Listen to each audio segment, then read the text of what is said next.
All right, so we are back, and it's finally official. Jake Paul, Hakeem Rahman Jr., August 6th. Yes, researcher Wade was a little early on the news, so never doubt my sources again. And at this point, because it is public, the questions start to arise. Hakeem Rahman Jr.'s 12-1, has an extensive amateur background. Why in the hell is Jake fighting him? And the other side of the aisle, you have people asking, well, just how good is Hakeem Rahman? Because he is 12-1, but the guys he beat weren't necessarily world beaters. And then you have the people that pop up for every Jake Paul fight before anything even happens to yell, "This fight's rigged," with zero proof. Just to say things and wear their tinfoil hats and go to hot yoga because they are stretching on the conspiracy theories. So let's answer both questions. Why would Jake take this fight? And just how good is Hakeem Rahman Jr.? Does Jake stand a chance here? Breakdown. Let's go. All right, so let's talk about why Jake would take this fight. Well, for what he does, for what he puts into the pro boxing scene, Jake wants validity. And he doesn't just want the respect of casual fans. He wants it from the boxing community. And in my opinion, it doesn't make a lot of sense for Jake to go out and fight Hakeem Rahman Jr. when boxing fans know him, hardcores know him, but the general audience will not. Although there was a very suspicious increase in his Instagram following from the day before this fight was signed to today. I'm not saying it can't be possible to go from 5,000 to 200,000 plus in one day. It's not impossible. Let's just say I don't know about it. Like I said, it's a massive risk for Jake, and I'm not the only person saying this because people in his own team have the same question. I'm crazy. I'm literally crazy. There is no reason that I should be taking this fight.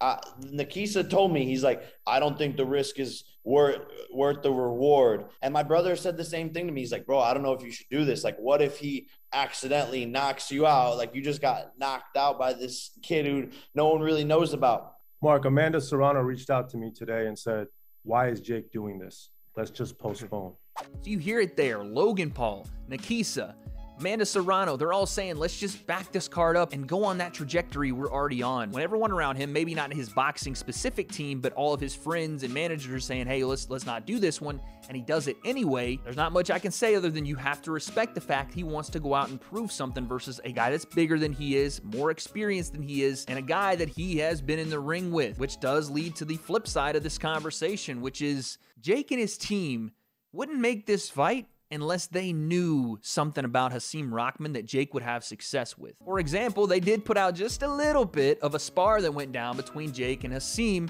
Even though there's not a lot you can see here, there is something pretty easy for the eye to catch. It was definitely a hard spar. There was tension there, and that Jake was maybe having a little more success than Hakeem Rahman thought he would. Nah, you get paid, big dog. I mean, you... Oh. I know when someone's up to something. You want to talk shit to a pro athlete? Because really, I come in here and knock your ass out. That's what I really do. You started out to talk. Then I'm going to finish it. I know how that man on the thing. Grab who the beat. I just want to know now who the beat. Because I was a bitch a minute ago. What's up? Here, take the gloves off. I'm trying to bring that man professional work. I got the camera going. Oh, he's about to get wrestled. The best part about that entire clip is Jake doing like a backwards sachet while saying, oh, we're about to wrestle. Now again, this is a clip from a single spar almost a year and a half ago at this point, so no, it doesn't tell the entire story of what this fight's gonna be or what level of success Jake's gonna have or how hard Hakeem Rahman was even trying to have success in this spar. The reason I say that is because there are always two sides to every story, and Hakeem Rahman Jr. has come out and let's just say he remembers those spars a little differently. Most of that has to do with the sparring session. I was really just in there only using one hand. Like, I was one-handing this guy. I don't think Jake knows. I don't think he knows what his team says to his sparring partners or what the real deal is in there. Like, he wants to think that was heat. And okay, we go be in for a rude awakening on August 6th. So again, relying on a spar to determine the outcome of a fight sometimes isn't the most accurate way to break these things down or get an idea as to what's actually going to happen. So instead, let's talk about Hakeem Rahman Jr.'s last fight and the things he did well and the things he didn't do so well and how all that's going to factor into this Jake fight. You see Rahman Jr. in his last fight, oddly enough, against another son of a heavyweight, Kenzie Morrison, son of Tommy Gunn Morrison, aka the man that was in the Rocky movies and unfortunately at one point in his career suffered one of the worst knockouts in history from Ray Mercer. All right, so let's talk about what I like about Haseem Rahman Jr. I think he's got a great jab and he knows how to use it patiently. This is what experience in the boxing realm gets you. Out of both stances, and that's another thing, he does like to switch stances. I don't know if that'll cause Jake problems just seeing shots that he hasn't necessarily seen from a southpaw, because to my knowledge, Jake hasn't fought one, but it also can eat at the gas tank of the bigger man, and that can cause problems because he's already coming down from, he was 224 in his last fight. Rumor is he's gonna have to be 200 in this one. That's already a massive cut for a fight that's only a month away. Another thing I like is when Rahman Jr. does decide to throw combinations off that jab. Again, he's on balance. The shots don't look labored. It looks like he can throw a ton of them without a lot of effort and create power off of that. Another thing I like is that Rahman works to the body. I don't think Jake has been tested to his body the way that Rahman's going to try to by any of his other opponents. Also, it does look like Rahman is down for a scrap, which again is good and bad because Jake Paul is going to be down for one as well. And in those situations, skill levels kind of go out the window, so maybe it'll make for a great fight, but this fight will be different. Jake can't rely on the experience he doesn't have. So Rahman Jr.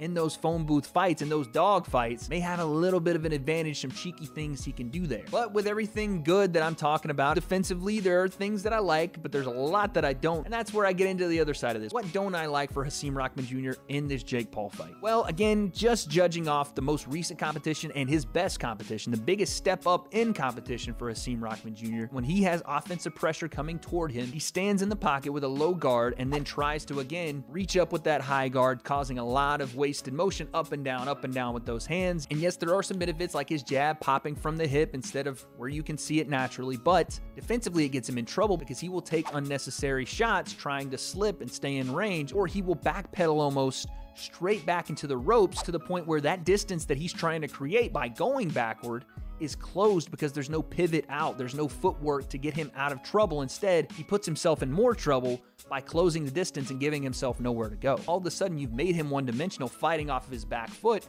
And while he can do that and pop his jab, and he can use some of that slick upper body movement in his defense, Jake will have opportunities there. And again, this fight with Morrison showed me that shots can get through and that Rahman Jr. is willing to take them. And this may be the most important thing that we can take away from the Rahman Jr.